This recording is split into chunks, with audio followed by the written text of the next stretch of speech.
Muy buenas tardes. Presidente, decirle que hemos presentado 7 reservas y yo creo que la cantidad de tiempo que se requiere para presentarlas es mayor. Ojalá pueda tener su consideración. Quiero hablarle hoy al pueblo de México, porque sabemos que estamos hablando ante oídos sordos de diputados y diputadas que han entregado ya su voto y su compromiso a los particulares, a las empresas transnacionales que se quedarán con nuestros recursos, que se quedarán con nuestro petróleo. Y bueno, decir que es importante recordar que hoy estamos discutiendo una reforma energética que se traducirá en cada vez más dinero para esas empresas transnacionales y cada vez menos para el pueblo de México. Reiterar que en materia de energía el camino puede ser distinto a la de una reforma privatizadora que someterá al país y a su gente a graves riesgos. En primer lugar, no garantiza un suministro energético suficiente ni una disminución de los precios de la electricidad ni de las gasolinas. Por el contrario, pretende mantener los gasolinazos hasta el 2019 y elimina los subsidios a las tarifas eléctricas. Pone en riesgo la seguridad energética nacional y la soberanía del país sobre los recursos naturales al no establecer plazos a las concesiones petroleras, lo que prácticamente perpetuará el control de esas empresas transnacionales sobre el petróleo mexicano y deja, por cierto, un vacío muy importante, el control y la propiedad de activos tan significativos como lo son la generación de electricidad hidráulica, que en nuestro país se han construido grandes presas con recursos públicos y además sacrificando muchas poblaciones locales. Prevé la extracción del petróleo por empresas privadas bajo fórmulas contractuales que les permitirán llevarse la mayor parte del valor de los hidrocarburos. Estas fórmulas prevén que el Estado le reembolse la totalidad de sus costos sin mecanismos que permitan supervisarlos y otorgarles un cheque en blanco a costa de las y los mexicanos. Se crea un Fondo Mexicano del Petróleo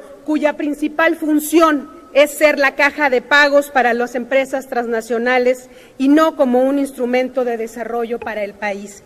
Socava los derechos de ejidatarios, indígenas y propietarios rurales y urbanos sobre sus tierras, al otorgar prioridad a las empresas privadas que lleven a cabo las actividades vinculadas a los hidrocarburos y a la electricidad. A pesar de que en el artículo 3 de la Ley de los órganos reguladores se sustituya la palabra expropiación por ocupación temporal, al fin de cuentas el resultado es el mismo, es el despojo de sus tierras. Se prevé la contratación de empresas privadas para la comercialización del petróleo mexicano de los mercados internacionales, cobrando una comisión y dejando nuestros canales de venta a merced de las empresas privadas. Reduce y desmantela innecesariamente a Petróleos Mexicanos y a la Comisión Federal de Electricidad, empresas públicas que han sido pilar del desarrollo industrial del país y que han sostenido el suministro energético de las y los mexicanos y las finanzas públicas del gobierno desde hace más de 57 años. Deja en manos del mercado servicios públicos esenciales de manera irresponsable, sin organismos de regulación maduros, lo que expondrá la explotación de hidrocarburos y al suministro de electricidad a riesgos irreparables y a vulnerar, por supuesto, los derechos de la población. Somete el país a conflictos legales mismos que no serán resueltos en tribunales mexicanos, sino en arbitrajes internacionales, en los que los estados han tenido muy malas experiencias, y ahí está el caso de Ecuador. Hay que recordar que las experiencias que ha habido de los derrames petroleros que se dieron justamente en la zona de la Amazonía ecuatoriana, pues no dejaron buenos resultados y pone en evidencia lo difícil que puede resultar ganarle a una empresa, a un órgano internacional en donde las empresas sobreponen sus intereses al interés nacional. Por supuesto, ¿qué decir de la transparencia? La transparencia es un ausente en los mecanismos que se establecen para el manejo de todas estas medidas, de todas estas reformas que se han presentado. El tiempo no dará para que expliquemos de manera puntual todas nuestras reservas respecto de estos órganos reguladores, pero podemos resumir que no se le otorga autonomía presupuestaria a los órganos reguladores coordinados, sino que siguen atados a lo que disponga la Secretaría de Hacienda. Los órganos reguladores coordinados siguen bajo las órdenes del Ejecutivo Federal a través del control de la Secretaría de Energía mediante el Consejo de Coordinación del Sector Energético. Lo anterior evita la imparcialidad de dichos órganos, así como el diseño de una política energética de Estado. Se hacen más flexibles los requisitos para ser comisionados de los órganos reguladores, reduciendo el tiempo, las experiencias en los mismos. Tampoco se contempla una prohibición expresa para la designación de comisionados cuando tengan conflicto de interés. No se combate el efecto de puerta giratoria, pues no se elimina el tránsito de los reguladores a la industria regulada y de la industria regulada, a los órganos reguladores, como es el caso Kessel y el caso de Suárez Coppel. La creación de la agencia debilita la supervisión medioambiental del sector, convirtiéndose en una oficina a modo de las contratistas y asignatarias. No hay una regulación expresa para el caso de la industria eléctrica. Asimismo, al darse un carácter de preferente a la industria energética sobre cualquier otro uso de la tierra, hay un serio agravio social y medioambiental. Yo quisiera al menos solicitarle la misma cantidad de tiempo, la tolerancia que tuvo con su compañero del PAN, que fueron más de 5 minutos, que ni siquiera tocó la campana. Creo que lo que merecemos es el mismo respeto todas y todos.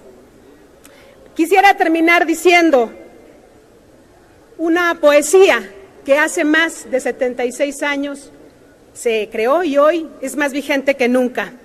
La tierra se desangra, el pueblo empobrece y las arcas extranjeras revientan de billetes verdes. Los neumáticos forasteros trasladan los polvosos caminos. El petróleo, producto del saqueo legalizado, que no reconoce postulados gremiales ni soberanos.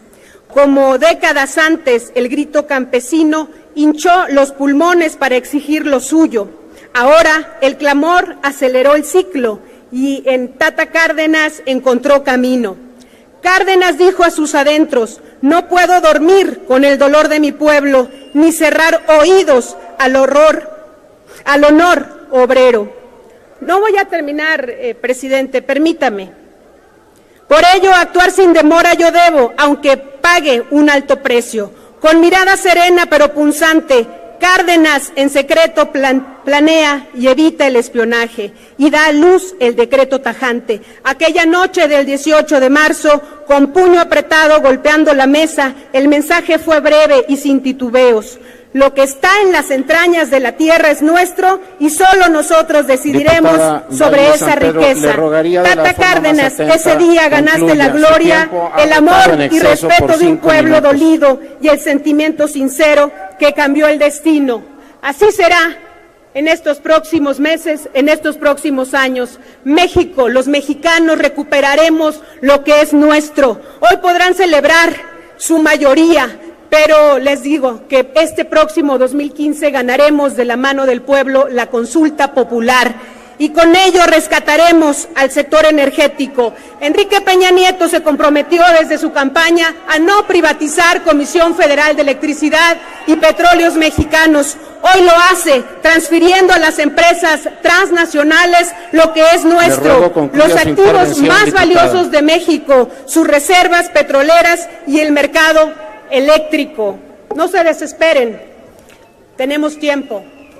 Diputada, hay un acuerdo pactado entre los grupos parlamentarios, sí, y usted no ha respetado los tiempos. Se ha excedido por prácticamente 6 minutos del tiempo que había sido asignado su turno, a quien está, por supuesto, perjudicándose a su propio grupo parlamentario. De ninguna manera. Ya pueden seguir gritando.